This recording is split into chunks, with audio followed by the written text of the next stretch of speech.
What's the difference between a narcissist and a psychopath? Are they different? Do they look different? What does it actually look like? Okay, I want to be able to walk through this aspect because I've had many people be like, "Wait a second, is that narcissism or is that psychopath? Like is the antisocial personality disorder? Is it narcissistic personality disorder? Which one actually is it? Is there a difference? How do they cross over?" So today we're going to talk through narcissistic personality disorder. Then we're going to talk about antisocial. Then we're going to talk about the similarities. And then we're going to talk about the differences and give a couple tips on how to deal with them. Okay, so if you're ready to dive in, we're going to go in just a second. But first and foremost, if you guys are new here, my name is Ben Taylor, self-aware narcissist on this channel to provide awareness about narcissistic abuse. If there's anything we can do to try to help not just your awareness, but other people's awareness, share the news, spread the message. If you haven't already, subscribe, like, rate, review, and send this video to someone else who might be struggling with wondering if they're dealing with a narcissist or if they're dealing with a psychopath. If we can help you at any level of any state, if you want to work with me one-on-one, you can go to rawmotivations.com. You can grab a one-on-one there. We can see if you'd be a good fit for some of our communities, or you can just go to escapetoxicity.com to be able to like start off. Like, let me do the 7-day challenge, see what this is all about, see if the style of teaching works, how it can actually help me grow, change, and develop.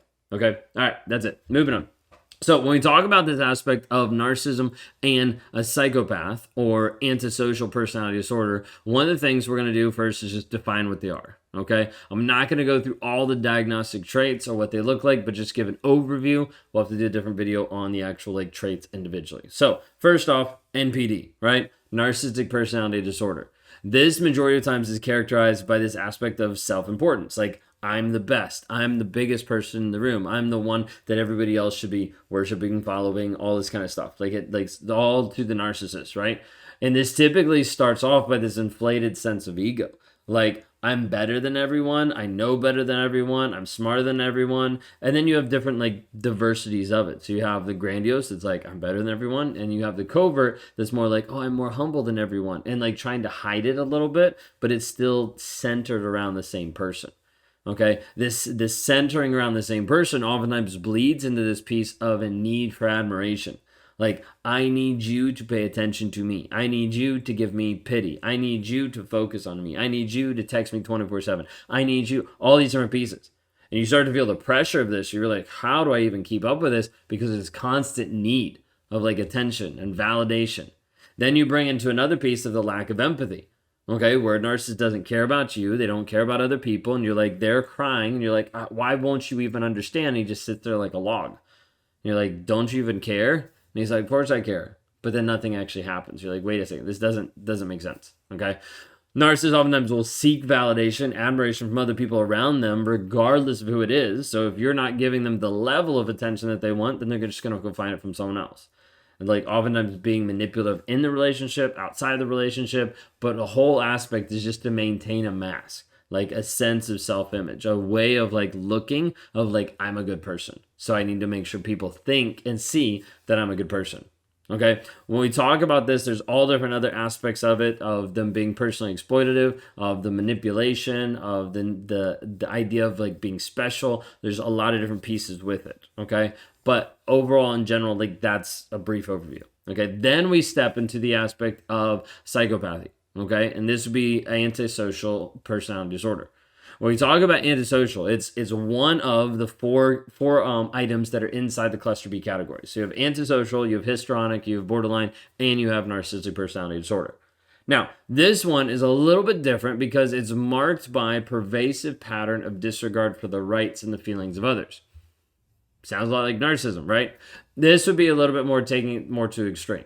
Okay, so it's not just saying, hey, this is narcissism, but it's like, nope, this is just a pattern of complete disregard. Of like, you don't even exist in my world. You don't even matter. Okay, oftentimes this takes it to a whole nother level. So I would say like narcissism, and then continue forward on the spectrum, we'd get into sociopath. Okay, because when we talk about this piece of like dealing with a psychopath, how it actually looks, how it actually shows up on a day-to-day basis, they start to exhibit different behaviors that are even more deceitful and more manipulative. You're like, wait a second, I thought it was like super manipulative anyways, being with a narcissist. Yes, and a lot of narcissists are manipulative. A lot of narcissists have lots of different lies. But psychopaths, sociopaths, and how they actually show up on a day-to-day basis, like those are actually moving into it being very, very intentional. Like, I'm going to plan this out. I'm going to figure out how I can get this result. I'm going to do this step by step to get this person to this result or to get what I want out of them. Okay? More deceitful and more not caring, more manipulative in how they do it. Now, to be fair, narcissists are that way too a lot of times, right? Like you're just like, wait, I think you're like saying the same thing. The difference a lot of times is with a sociopath, a lot of times you have it more planned. Like you have it more scripted out. Like this is what I'm going to do, right? Like they know this is what I'm going to do. For a narcissist, a lot of times it's just knee jerk. Okay? It's just like, oh, this happened, lie. Oh, this happened, lie. Oh, this happened, manipulate. Oh, this happened, gaslight. Like it's very much like reactionary. Okay? It's just over a period of time, it gets really, really smooth when someone does it so much that it just feels like second nature. Okay.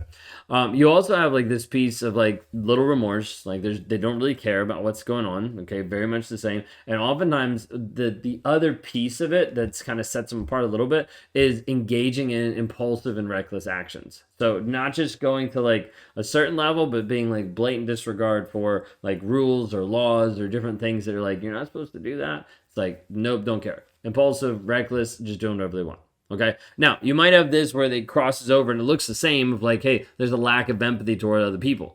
But then a lot of times you will take it to another level of where that person's engaging in criminal activities.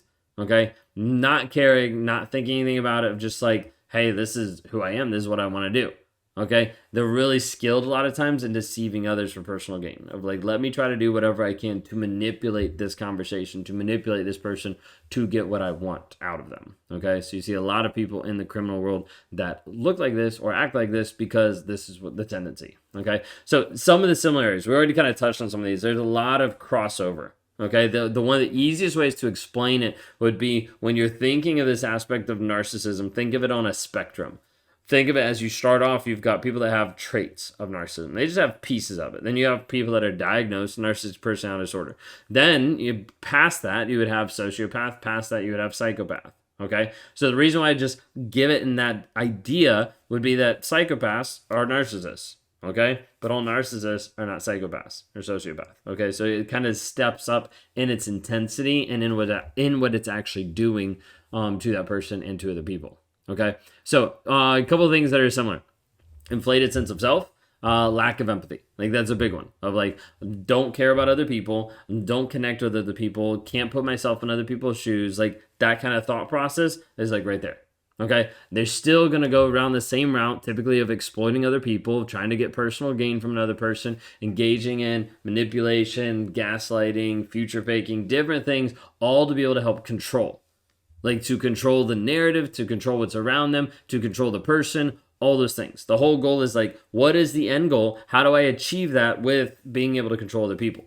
Like, well, I can do this by stepping on these different people. I can do this by putting these people down. I can do this by trying to make this person feel less than and doing all these different things to try to gain trust along the way so that they're like, oh, see, this is where I am. Sucks for you. And they continue to move on. Okay. Now, a couple of the differences between narcissists and sociopaths. Okay. Well, narcissists, sociopaths, psychopaths, they share a lot of traits that are similar. There's like a couple differences, and a lot of it is more underlying motivations and behavior. So when it comes down to it, it's not like you're going to be like, oh, that person wears a red scarf, so they're a narcissist. That person wears an orange scarf, so they're a psychopath. Like you're not like, no, they're too similar. Okay, so a lot of times it's going to be more of the motivation, the things that are underneath that are actually driving them versus like an outward behavior that you're going to be like, yep, I know exactly who you are. Okay, so think of it this way. Narcissists oftentimes are driven by this need of validation, admiration, whereas psychopaths are a lot of times primarily like motivated by achieving desires, goals, regardless of how it actually hurts other people. Okay, so it's a little bit different, but they kind of crisscross. Okay, so I understand it gets a little confusing. With this piece of it too, I want to kind of point out that I mentioned earlier that like a lot of times narcissists are focused more like on the immediate of like, this is what I want now, this is what I need to do now, where a psychopath might be more like, let's go ahead and plan this out a little bit. Like, this is my end goal, this is how I'm going to manipulate it, this is how I'm going to get it, this is how I'm going to make sure I actually get to be like where I want to be, regardless of what happens with other people. Okay, like this could be, you're going to see this a lot of times with a narcissist of getting really volatile when they get threatened. Okay, when the image of what they're putting out there is threatened, like you're like, wait a second, I'm starting to see something's different. A psychopath might remain super calm. They might be unaffected by external circumstances because it's part of either their plan or the thought process of like, this is where I'm going. Like, I don't really care what you think about me. This is where I'm going. So like, there's different pieces of that. So question of it is, okay, what do we actually do about this? How do we actually deal with it? And the cool thing is it's kind of the same way, because a lot of it comes down to your own personal boundaries of what you actually set so that you don't get sucked into a toxic relationship, so you can actually get out of a toxic relationship. It comes back to how do you, like, you actually setting firm boundaries, prioritizing your self-care, seeking support, like working with people that understand the nuances and pieces of it so that you can start to step into your power of who you actually are, into your freedom of like understanding, hey, this is who I am. I'm not going back to this toxicity. I'm not staying with this. But you have to be able to work through this process of setting healthy boundaries so that you don't go back, or so that you don't stay with this person long term. If we can help with that, we'd love to be able to help you. You can go to escapetoxicity.com to start off on the 7-day challenge for $7 just to understand and start that process. Start understanding how we actually break things down. Or we would love to be able to work with you one-on-one. You can go to rawmotivations.com. We'd love to talk to you there and see if you'd be a good fit for some of the communities that we have that are currently growing and thriving, helping people learn and grow after narcissistic abuse.